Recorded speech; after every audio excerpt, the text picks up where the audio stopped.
Student, welcome to smart classes with कैम। मैं Madhu. I hope so कि आप सभी अच्छे होंगे।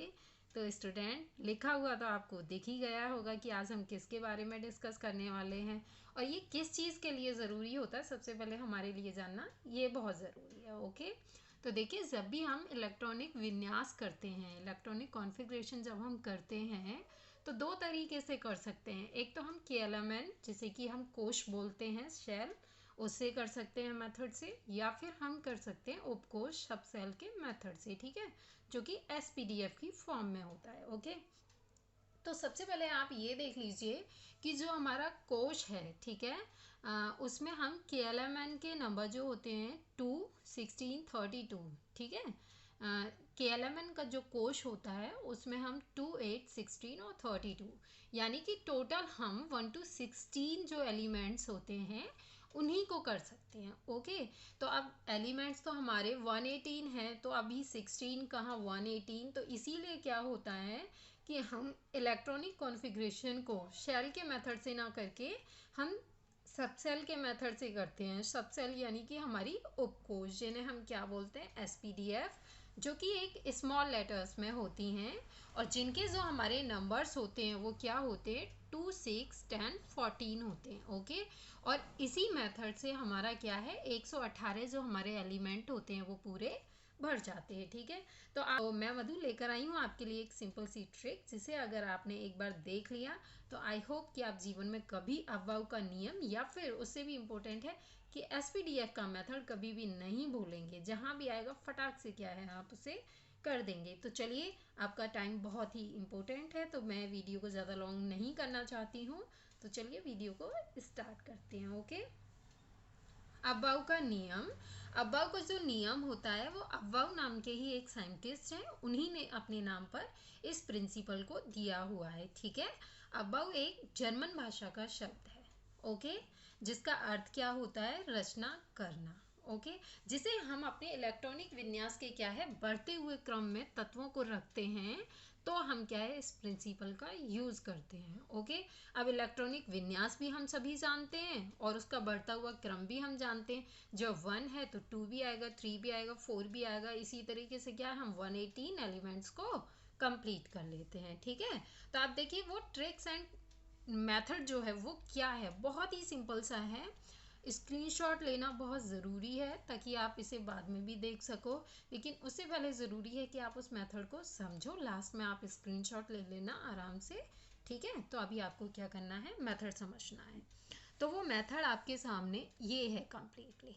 ओके, तो क्या है, देखिए ये मेथड कि हमें क्या करना है, 1S से लेकर के 7S तक नंबर लिखने हैं। Okay, 1S, 2S, 3S, 4S, 5S, 6S, 7S। जब हम 1S से 7S तक के नंबर एक ही लाइन में लिखने हैं आपने, ठीक है, और आपके लिए अच्छा होगा कि आप एक सर्किल की फॉर्म में उसे लिखें, थोड़ा सुंदर भी लगेगा और इजीली समझ भी आ जाएगा। तो 1S से 7S बनाने हैं हमने। फिर हमें क्या करना है, 2P, क्योंकि 1 का तो हमारे पास 1 मतलब P होता ही नहीं है, तो क्या होता है 2P। तो 2P से लेकर हमें 7P तक क्या है, उसी तरीके से लिख लेना है। जब हमने 1S से 7S लिखा, 2P से हमने 7P लिखा, अब हम D। ओके, तो D हमने क्या, हमारी 3 से स्टार्ट होती है, तो 3D से लेकर के क्या है, 6D तक नंबर लिखना है। फिर 4F और 5F लिखना है। मतलब कि आप इतना समझना है कि 1S से 7S होते हैं, 2P से 7P होते हैं, 3D से 6D होते हैं, 4F से 5F होते हैं। ठीक है, तो आप इसको भी देखो इजीली क्या हो रहा है, ये हो रहा है आपके क्लियर, नहीं हो रहा है। ठीक है, तो अब देखिए आप 1S से 7S तक कितने हो जाते हैं, 7 2 जा 14, 14 हमारे S में आ जाते हैं। P में हमारा 6 होता है। ठीक है, तो 6 है, तो ये हमारे पास कितने हैं, 6 ही हैं, तो कितने हो गए, 36। ओके, और D में हमारे 10 होते हैं, तो टोटल हो गए हमारे पास 40, और F में हमारे 14 होते हैं, तो हमारे पास क्या होगा 28। और आप जब इन सभी को इक्वल करोगे तो 118 एलिमेंट क्या है, हमारे कंप्लीट हो जाते हैं। ठीक है, तो आपको सबसे पहले इस तरीके से लिख लेना है, फिर इनके बीच में क्या है, एक तिरछा तिरछा एरो लगा देना है सबके बीच में। ठीक है, एरो को लगाते टाइम ध्यान ही रखना है कि कहीं भी क्या है आपका एरो ऐसा ना हो कि 5S के साथ 3P का मैच कर जाए, ठीक है। तो एरो को भी आपको क्या है बड़े ही ध्यान से लगाना, एक दो बार लगाओगे फिर आपको क्या है इजीली मेथड समझ आ जाएगा, आप करने ही लग जाओगे, ये तो बस माइंड में रह जाएगा वही, ठीक है। तो एरो लगा लेते हैं। तो क्या करना, फर्स्ट का जो एरो है जहाँ से ख़त्म होता है वहाँ से हमने एक डॉटेड लाइन लेनी है, और उसी डॉटेड लाइन से हमने क्या करना है सेकंड वाले के एरो से पीछे से जोड़ देना है। सेम प्रोसीजर हमने रिपीट करते जाना है, ठीक है। सेकंड का एरो बीच में से हम डॉट डॉट डॉट करके लेते गए और हमने क्या किया उसको पीछे से जोड़ दिया, ठीक है। फिर हमने वही प्रोसीजर रिपीट किया। तो ये जो प्रोसीजर है यही हमें क्या है बता देगा कि हमारा 1S के बाद क्या आने वाला है, 2S के बाद क्या आने वाला है, 2P के बाद क्या आने वाला है, ठीक है। तो देखिए कैसे 1S, ओके। अब 1S के बाद क्या आ रहा है आपका 2S, ठीक है।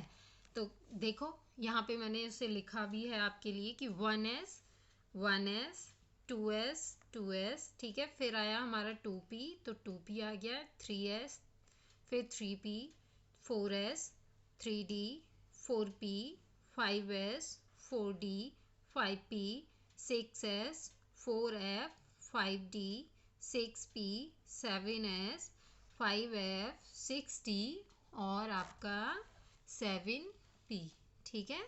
तो ये आपके SPDF का क्या है तरीका है जो कि बहुत ही सिंपल है। तो मैं इतना ही कहना चाहूँगी कि वीडियो अगर आपको अच्छी लगी हो तो प्लीज़ इसे लाइक करो, शेयर करो, कमेंट करो। Thanks for watching, bye.